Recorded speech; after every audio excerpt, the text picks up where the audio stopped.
নমস্কার। আজকের কবিতা নীল চিঠি। এখন আর তোমার পাঠানো নীল চিঠি আসে না, যদিও উত্তর আসে আরও তাড়াতাড়ি হোয়াটসঅ্যাপে।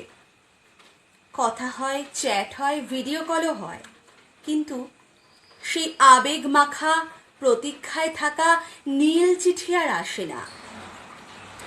জানালা ধারে দাঁড়িয়ে গুনতাম সময়, চিঠি আছে বলে যেই পিয়ন ডাকতো, সঙ্গে সঙ্গে দৌড়ে এসে চিঠিটাকে হাতে পাওয়া অবধি এক অদ্ভুত চিরশান্তি।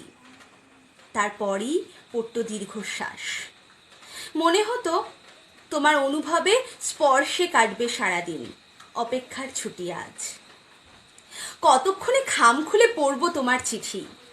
বিছানায় শুয়ে সারা দিন এ মাথা থেকে ও মাথা করে কিছুটা লাজে রাঙা হয়ে বালিশের মাঝে মুখ লুকিয়ে নেব তোমার আবেগ ভরা চিঠি পড়ার মজা। কত কিছুই না লিখতে তুমি চিঠিতে, মা বাবা দিয়ে শুরু করে গোটা পাড়ার খবর। বাড়ির আর সকলের কথাতে দুপাতা থাকতো ভরা, আর শেষ পাতা শুধু আমার। ঘুরে ঘুরে সবাইকে খবর দিতে বেশ ভালোই লাগতো। আর রাতে আমাকে লেখাগুলো বারবার পড়তাম। মনে হতো তুমি রয়েছো আমার সাথেই।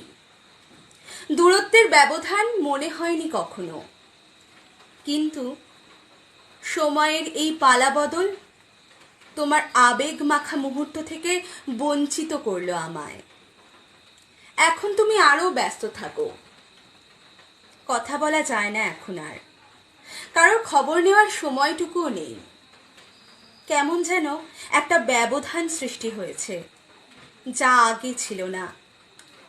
মাঝে মাঝে মনে হয় নীল চিঠি ভালো ছিল।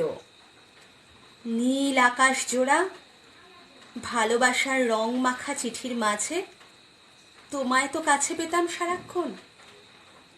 কলমে তিথি সমাজদার, কণ্ঠে পূর্ণাশা। নমস্কার।